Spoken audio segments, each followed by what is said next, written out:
Since 1948, the United States has been one of Israel's best friends in the world. Since, I guess, really going back to 1962, when John F. Kennedy said that there was like a special relationship between the United States and Israel, it has only increased and gotten deeper and more secure over the years. And it's become just kind of a muscle movement, a reflexive issue with United States politics and politicians of both sides of the aisle. One of the few things that there's unanimity on between the parties over the years. It's just been a reflexive pro-Israel. Whatever has happened, we always talk about how great Israel is in the Middle East. They're, this island of democracy in a sea of chaos that otherwise reigns over there. That's kind of been the general theme of the story, and it's really been kind of easy. Lots of issues that have been going on with the Palestinians throughout from 1948 forward, but in the American press, that almost never got talked about unless there was a terrorist attack against Israel from that direction. But everything else kind of stayed under our radar. On October 7th, that was shattered, because now then it's all on the front line. And now then it's on front pages across the world. And now people are actually paying attention to both sides of this issue here. And of late, as the war continues to drag on, now with lots of protests in American universities, protests throughout the Middle East and in other parts of the world, other Western nations, people are starting to say, what's going on here? Because most of the press from the West has been, these are anti-Semitic kinds of things. And, they're all bad and they should be suppressed, and they should, kids should be kicked out of school, etc. But now more people are starting to look under the surface and saying, why are they protesting? What are they so upset about? And so now then we're starting to get a more comprehensive picture. Now, we've got somebody on our show today who's been doing a lot more of that. And been paying much more attention to the whole issue.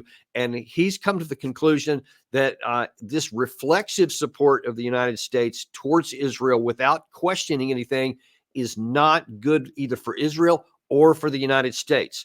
And Gary, let's go ahead and bring up here. We have John Hoffman, who is a research fellow at Cato, especially in defense and foreign policy areas, and has recently written an article, which we're going to discuss in a minute. But first of all, John, welcome to the show. Thanks for having me on, Danny.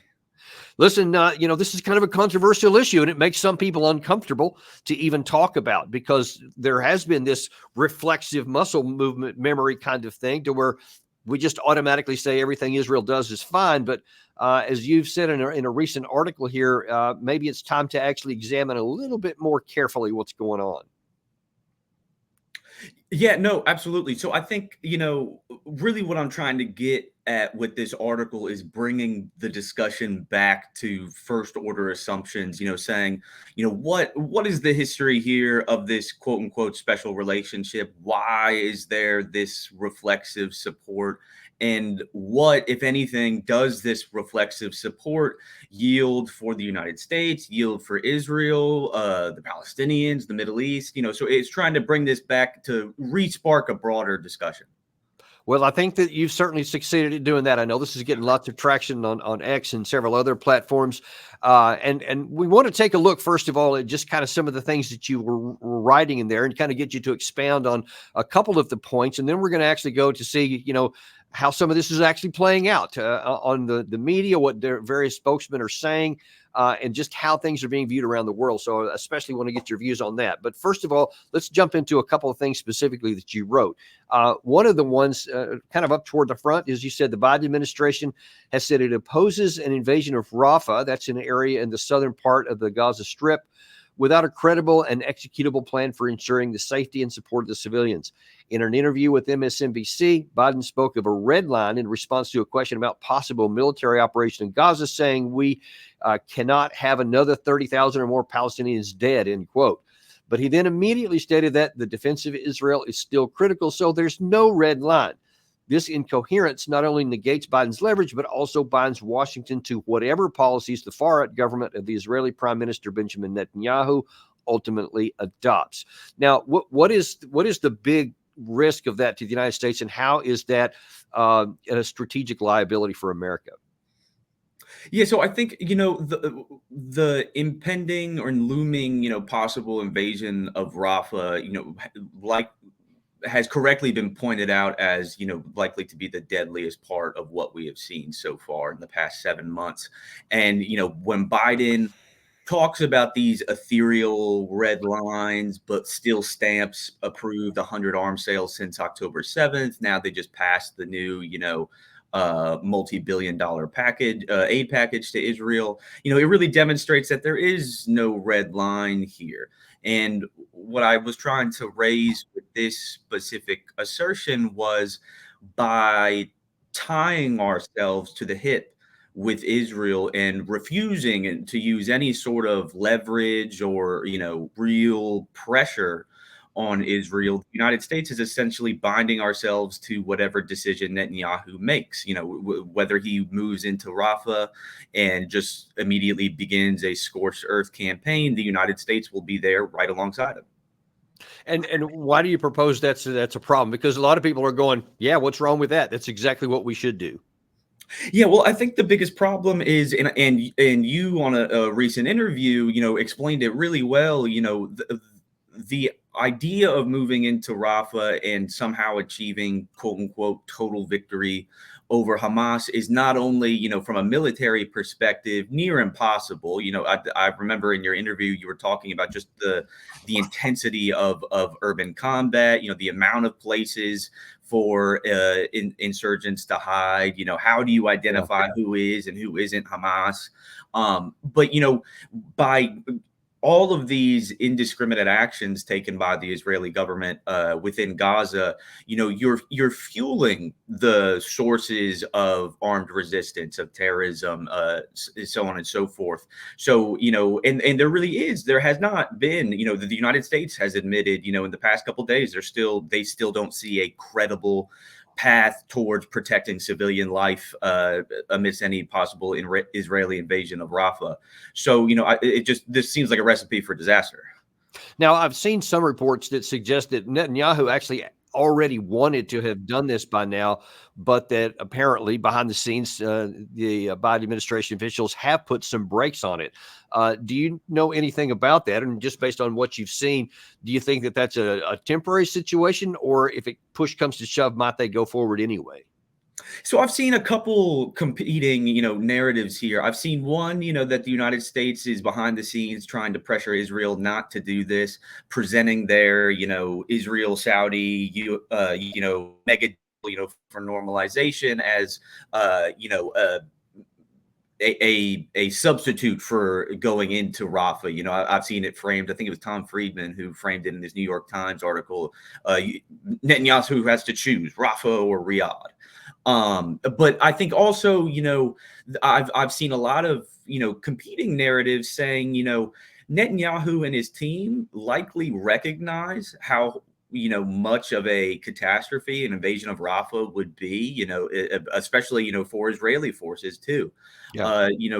And by continuing to deflect an invasion of Rafah and by framing it as, being put on hold or being halted because of the United States, Netanyahu's overall strategy of quote unquote total victory over Hamas, which is, I would argue, and a lot of people have argued, is, virtually impossible. He can kind of blame the United States saying, oh, if only we had gone into Rafah, we would have been able to succeed. But, Washington is the one that held us back. So, so how does he square that with his insistence, emphatically stated over many, many times over the last month, 5 or 6 weeks, I guess, at least, that victory is impossible without going into Rafah? He said, if we don't go into Rafah, you might as well be saying just surrender to the Hamas or whatever. How does he square that with? I mean, I can't imagine him going, well, darn it, I was going to do it, but Big Joe stopped me. So how does he's painted himself into a corner, it seems to me like, and I don't know how he gets out of it. Yeah, no, I completely agree. I think he's really backed himself into a corner here. And I think it was just this morning, it was reported that, even if this ceasefire deal, that they're trying to put together goes through, I think for 40 days, he stated this morning, we're going to go into Rafah regardless of any, ceasefire deal, saying that he would go in after. So no, I think he's, backed himself into a corner here where he's internationally isolated. He knows, that his, ruling coalition, is incredibly far right. They definitely want to go into Rafah. Right. So I think he is, he is in quite a bind here on what to do. He's likely recognized that this total victory is virtually impossible unless you decide to just completely slaughter every single person within Gaza. And I think he sees his back against the wall. Yeah, and we'll see how that plays out there, because that's a really sensitive issue. One of the other issues that you said in your article here, of a concern for the United States about strategic vulnerability, is the possibility for expanded regional war. Specifically, what you wrote, Gary, if you can throw that second one up there.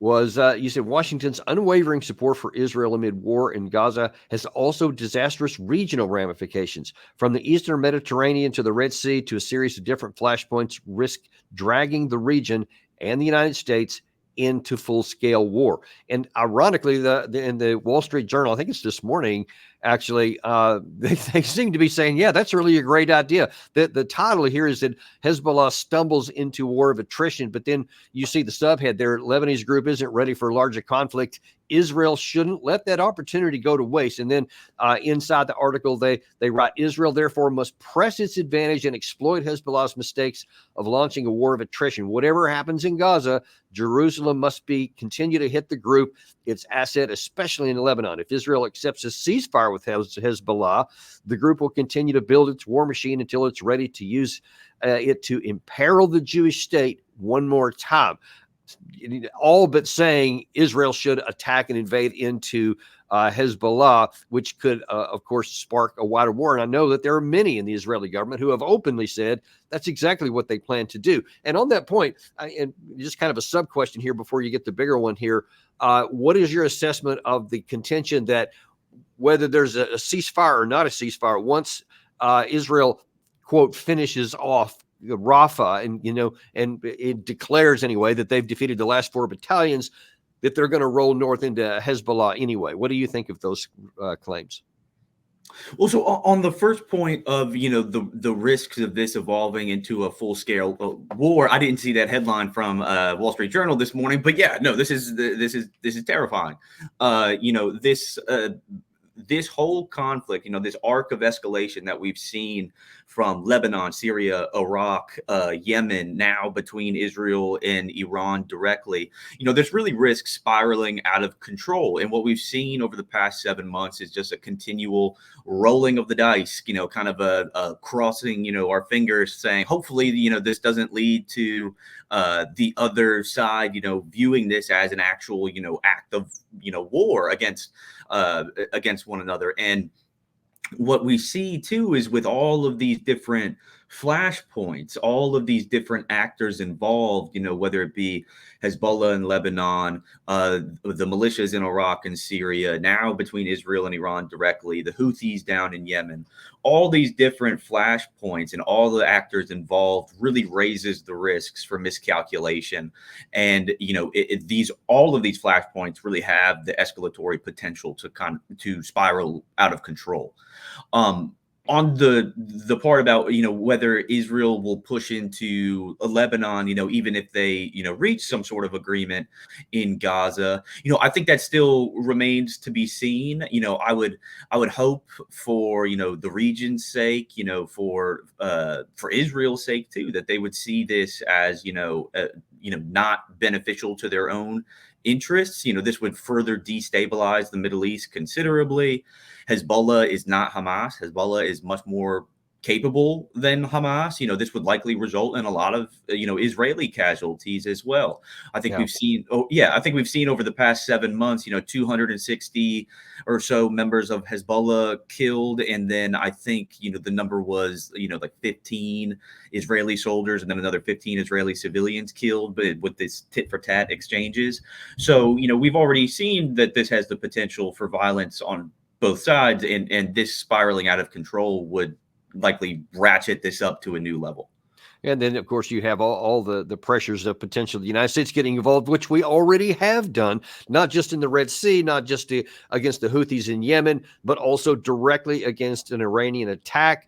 I mean, we keep getting further and further. Our troops have been killed in Jordan already over some stuff in Syria. So it's already, we've eked into it. We're a little bit into the gray zone and maybe even a little across, but it hasn't exploded yet. And that's a continuing concern the United States has to have, which we seem to pay too little of attention to. Now, one of the last things that I'll cover here in just a minute is some of your recommendations of what we should do. Before we get into that, though, I want to cover some things that have been happening in the news here over the last couple of months and some of the things that are still going on here today that I think highlight some of the risk to the United States in how we're viewed in the region, the risk to our country of, also getting sucked into a war. But then also, I think that some people are not aware of just how much animosity is being heaped, not just on Israel for what they're doing, but on us because of how we're being seen as either complicit in supporting it or weak in not being able to have a say in it. And so I want to get your view on a couple of things that have been happening recently. First of all, I want to look here that, Biden and Secretary Blinken have been very outspoken in saying a two-state solution is absolutely America's view here. Here's Biden. As we look to the future, the only real solution to the situation is a two-state solution over time.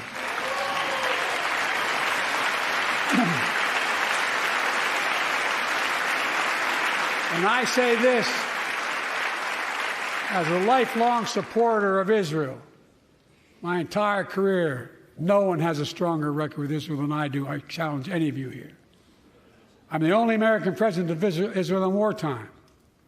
But there is no other path that guarantees Israel's security and democracy. Okay, well, that's Biden's view.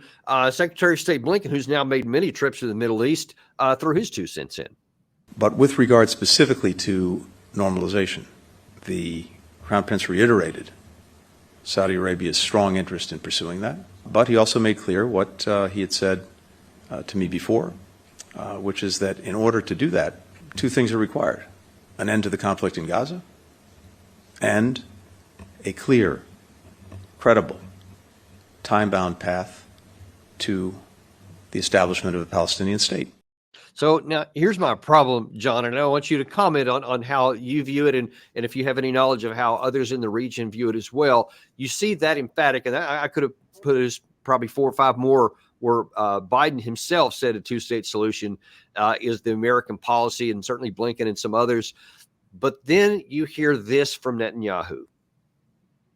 In the future, the state of Israel have to control on the entire area from the river to the sea. This is what happens when you have sovereignty. This truth I say to our American friends. And I also stopped the attempt to impose us a reality that will jeopardize us.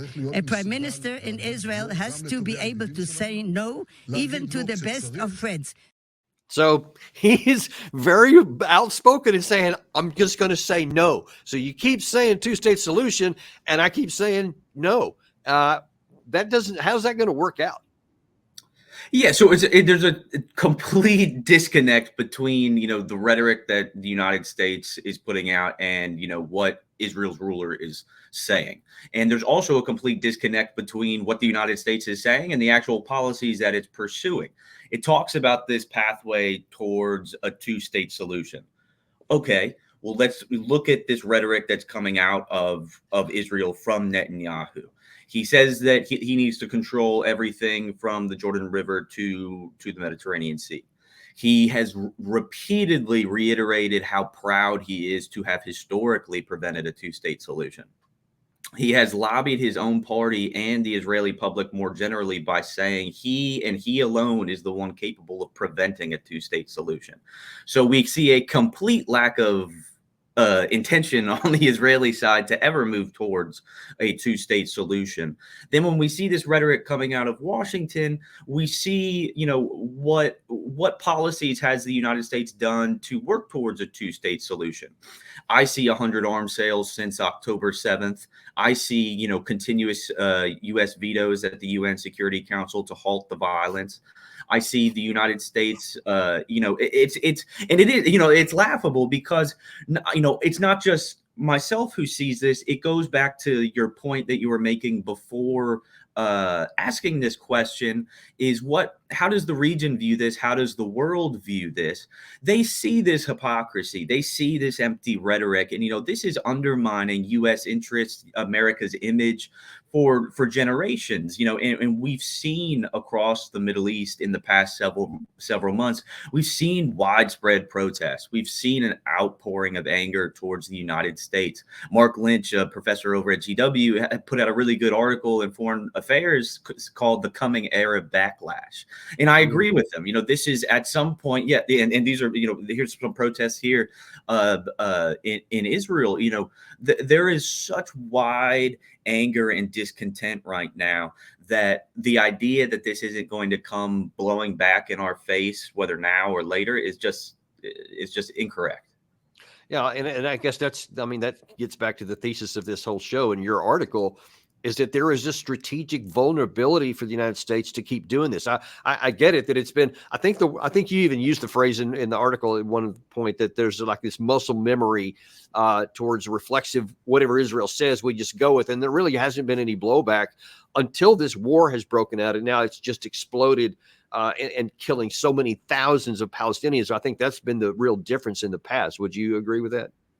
Yeah. And, and I think too, just I think social media and a lot of, these mediums play a role because we can just, I know myself, I turn on, log on to Twitter and there it is, the videos are there clear for everybody to see. The targeting of like the World Central Kitchen staff the other week, the pictures of the cars, were shared on social media, the strikes, all these things, it's impossible to argue against what is just being so well documented in Gaza, despite efforts by, some to skew, this, pretty clear information that's coming out that there really is no strategy on the Israeli side aside from just the systematic destruction of life and infrastructure in Gaza.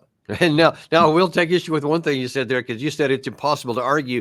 It's not impossible to argue because that's happening a lot. And I'm going to show you here. That's true. But it's impossible to rationally argue, I think maybe is what we're going to say here. Because, let me just play it here. So, first of all, let's see. So here's Netanyahu talking about what their next level of operations is going to be. I've instructed the army accordingly to give us a plan, a dual plan. One, to vacate the population, the civilian population, because we're not fighting them, we're fighting the terrorists. And secondly, to destroy those remaining battalions. Victory is within reach, and we should all strive for that common target to destroy Hamas, because that gets all the other objectives within our purview. It also gets something else. It gives us hope for the Middle East, hope for peace. You can't have that with Hamas remaining intact. Is he right there? Is there hope for the Middle East and hope for peace in the region if he gets his total victory in Rafah? No, because I think this idea of total victory, from its very core is one, not working, even on Israel's own terms. This idea of total victory over Hamas, the complete political and military elimination of Hamas as any sort of force, as well as, part of this, total victory is also getting the hostages back. On both of these fronts, this hasn't worked. Khaled al-Gindi, a Palestinian academic, he wrote a really great article also for Foreign Affairs, talking about how this, you can degrade Hamas militarily, but the ability to eliminate it as a political force within Gaza or Palestinian politics writ large, and the ability to eliminate armed resistance as an element of this situation without any credible path towards a real political solution is just impossible. And you're right.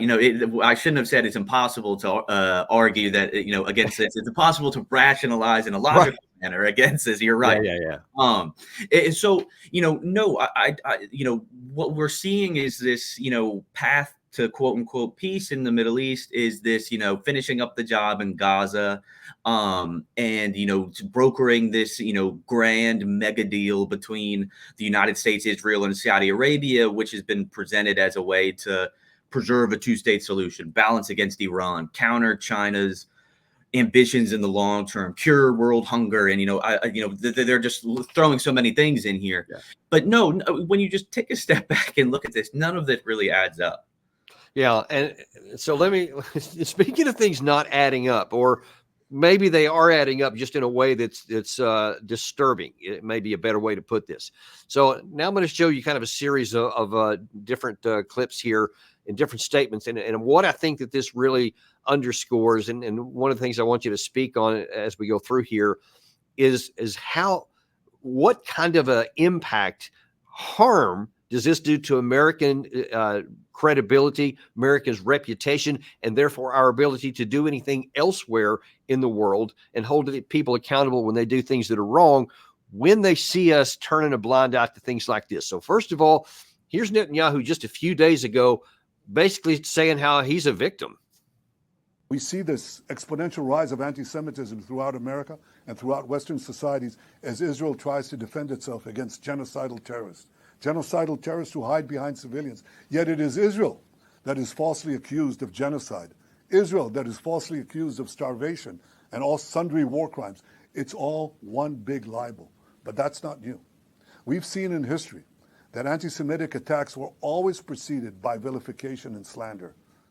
So for no good reason, people are protesting, like the ones that we saw there a second ago in Israel itself, or all these that are happening on American universities. It's all just people being bad to the Israelis, like there's nothing going on.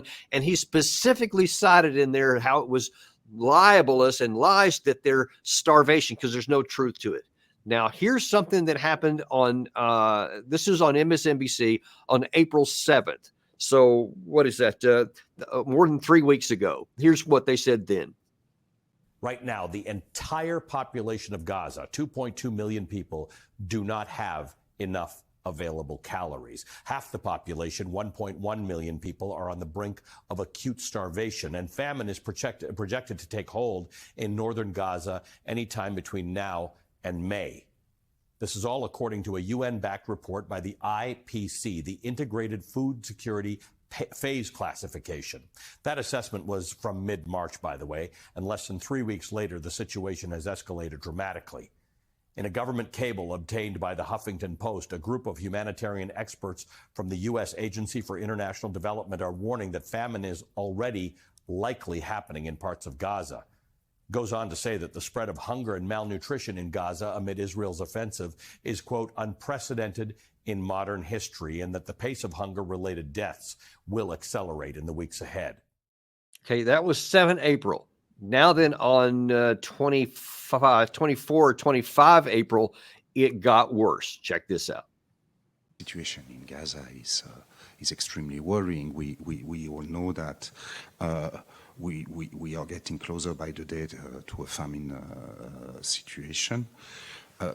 Malnutrition among children is spreading.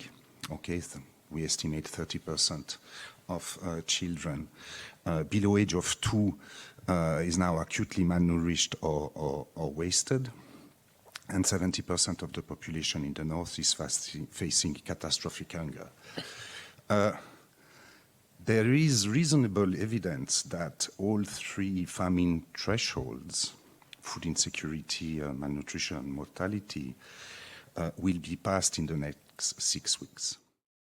Now, what happens in the next 6 weeks? Now, other reporting has gone into a little bit more detail on this, and this is so anguishing to me that I can't hardly even express, is that it may be to the point that right now, for many of the people, it's already too late. And within 6 weeks, there will start to be large-scale deaths based on what they said. Once they pass those 3 thresholds that he mentioned there, and they said potentially 40 to 60,000 people could literally start starving to death, and it may be too late for some of that. That stuff is out there. That's USAID. That's not Hamas propaganda.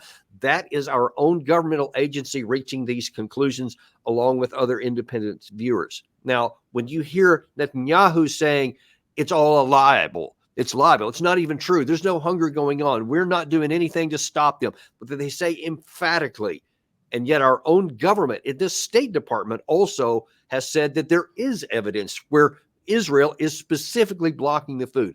How do those things line up when it's in the region, and what does that do to our credibility?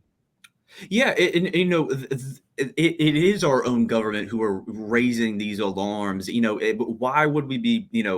I think it's still largely theatrical, but look at the whole fiasco surrounding the pier that's being built off of Gaza.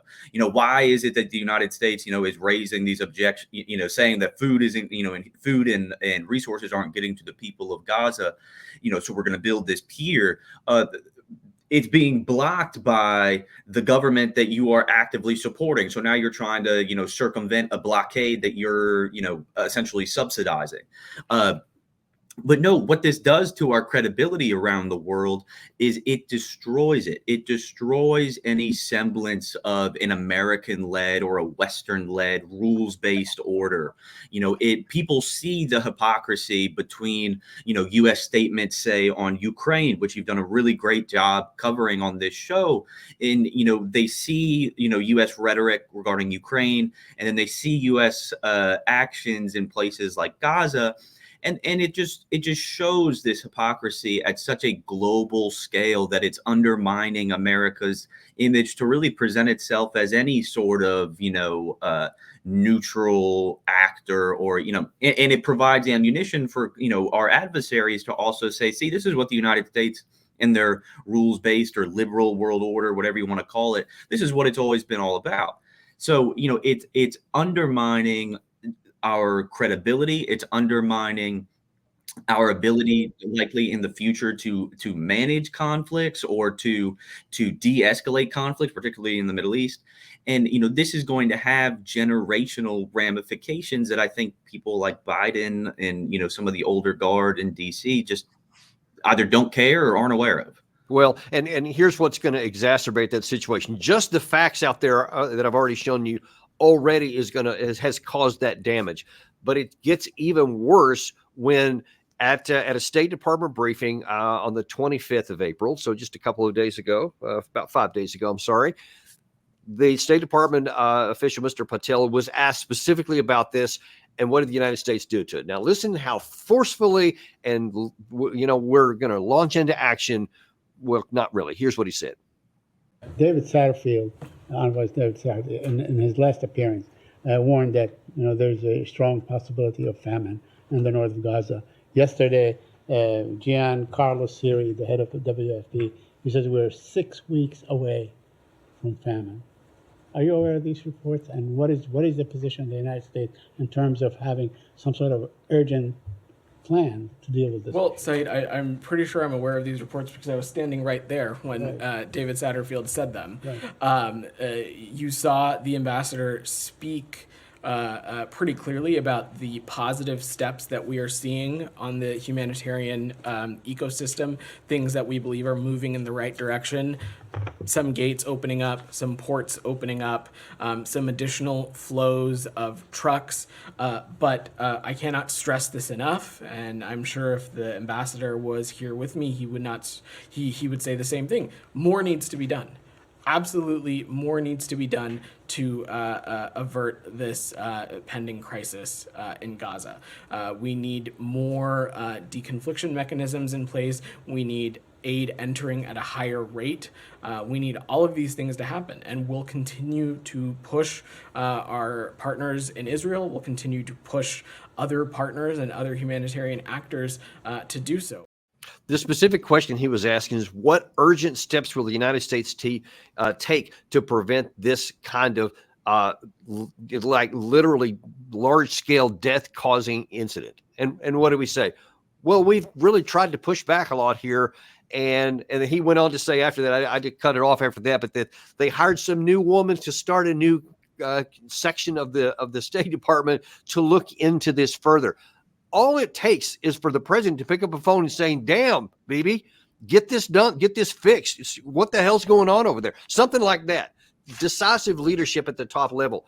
There's none of that. So people around the world, and I'm seeing it rolling through the comments here of the people who are watching this show right now, a lot of which I can't put on there because of the strong feelings displayed.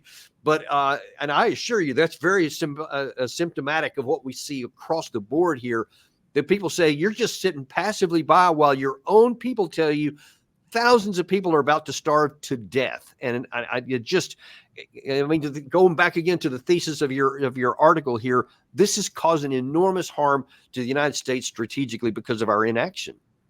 Yeah, and the way that I've framed it over the past 7 months is Biden and his administration sound like they're somebody angry at a restaurant that wants to see the manager. Newsflash, you're in charge and you're the one signing all of these weapon deals. You're the one providing all of this diplomatic cover. You are the manager in this situation here. This is happening directly underneath your, supervision. This is, crazy to think that the United States doesn't have the ability to shape outcomes on the ground.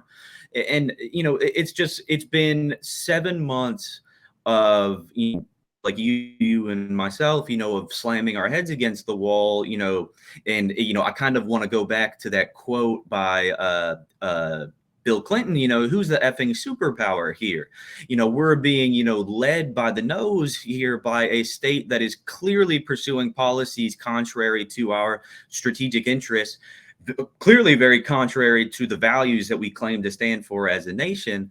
But yet the United States keeps going back to this reflexive or muscle memory support, whatever you want to call it. It's just what we see is just an emphatic embrace of the status quo, an inability of the United States to say, maybe we should adjust course. I saw, John, I think one of the most recent ramifications of all the things you're talking about here was Secretary of State Blinken just a few days ago had the temerity to stand up in front of some microphones and blast China because of their actions against the Uyghurs. And he used the word genocide again, even though China isn't actually killing anybody over there. And now China's doing some bad things to the Uyghurs and stuff that I think that we should take a stand against. But they literally laughed at us when we say, you want to sit there and talk about what China's doing to the Uyghurs, and you turn a blind eye to what's going on in the Gaza, where there's actually a genocide going on, where tens of thousands of people are dying. And so any chance we may have ever had to use our moral authority to help or not force, but compel China to change their policies, now then they'll just laugh at us and do whatever they want to do. And I can't imagine that's going to be an isolated situation. No, of course. And I think it goes back to this, undermining of American interests in not just the Middle East, but abroad, this loss of moral authority, this loss of, the rhetoric surrounding, we're fighting for, a rules-based order, a liberal world order in Ukraine. That's just the most recent example, and the most, blatant contradiction, between U.S. policies here is Ukraine and Gaza. But, it's just, I would say it's laughable if it wasn't just so sad. I think one example that is a personal example of mine that might be good to share is, I'm a Middle East guy.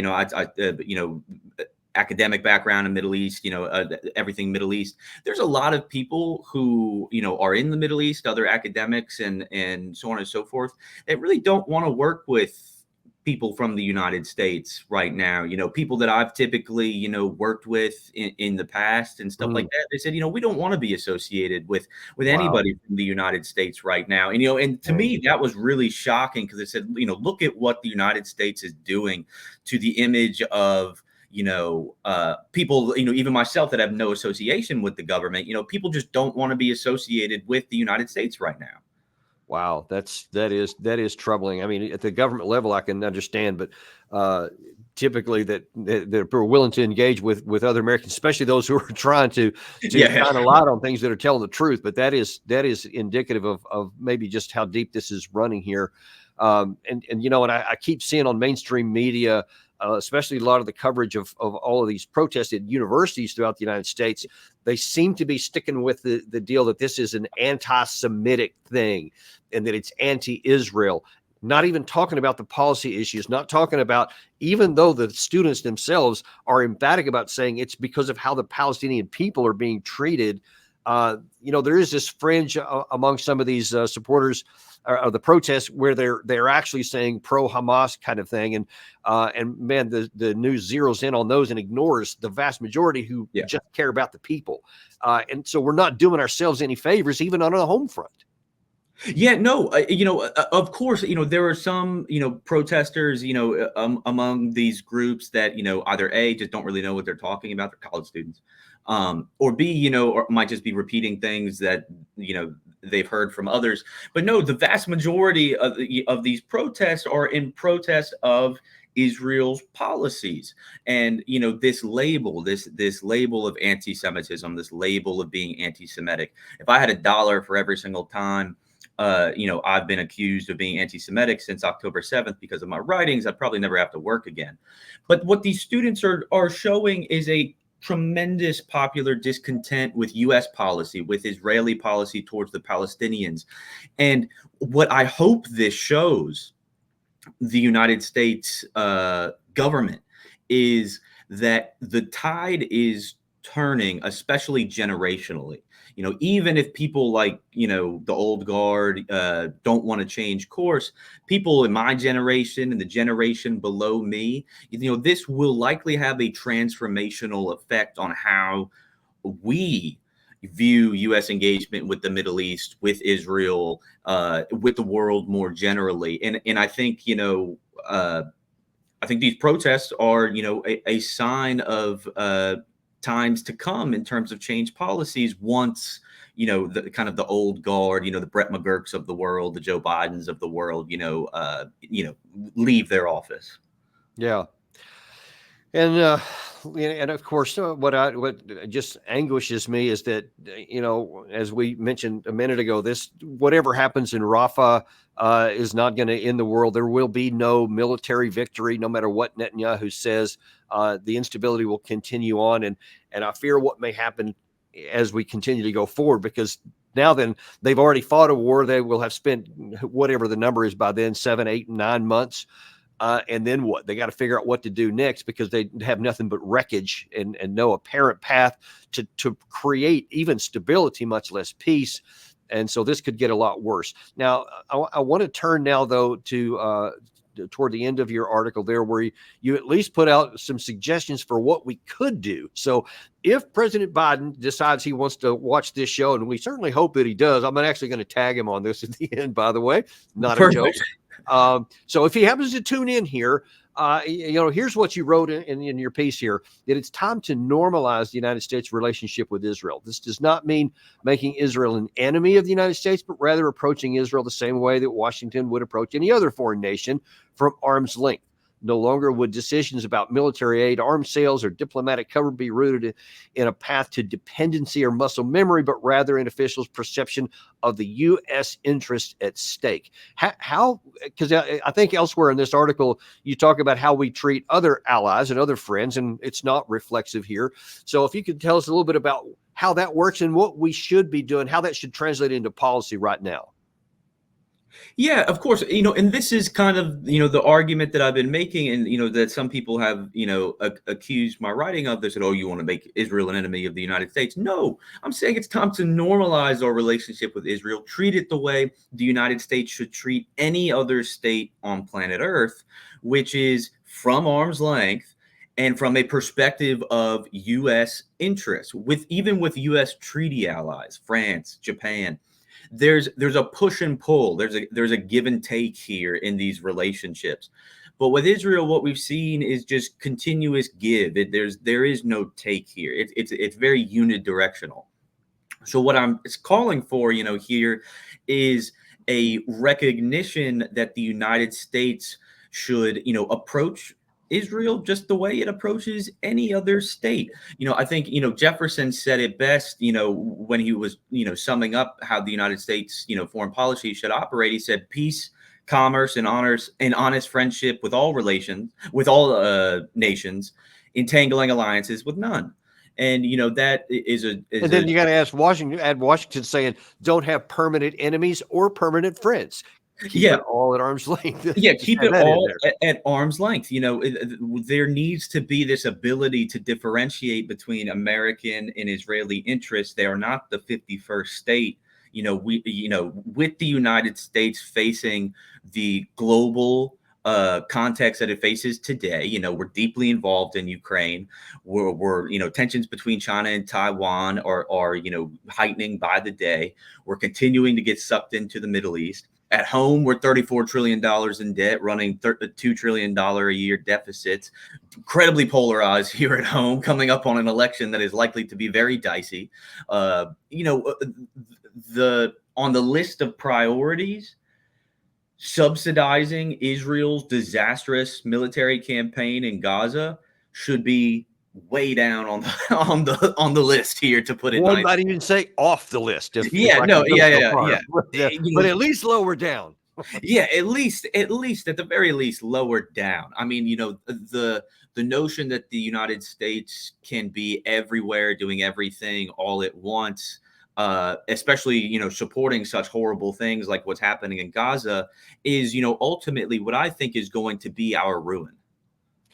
Wow. Well, I certainly hope we don't get there. I mean, I would like to say I hope that sanity could return and actually inform our policies. But I mean, if this administration wins the next election, or if who I've seen projected to be in the next government, if Trump should win, doesn't really give me a lot of optimism in that. But there's at least hope. And we're at least grateful for people like you who are taking the heat on this and continuing to put out stuff that makes sense, that's actually sane and good for America, instead of some of this nonsense that's been going on. We appreciate it, and we appreciate you coming on the show today.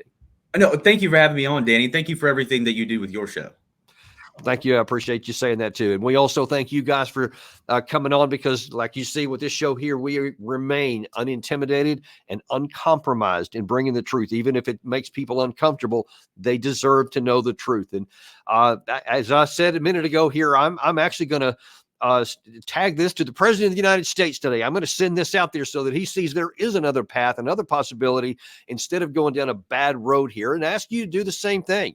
Take this episode here, any others that you see that are good, that you like, and share them on social media. Tag other people on Twitter or X and other social media you have. Send this out there so people see it's not just this nonsense that's coming out of official Washington.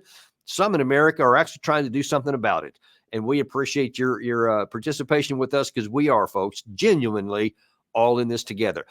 Do come back and join us later today, because we're going to be talking with Jason Beardsley again, a really excellent analyst. We're going to be looking at the Ukraine side of this problems that we're having here. Are they destined to be in NATO even while retreating? Now, that sounds kind of an odd thing to say, but almost as odd as what we've been talking about in the Middle East. And join us at 2 p.m. today, Eastern time, and you'll see why. Thanks, and we'll see you on the next episode of Daniel Davis Deep Dive.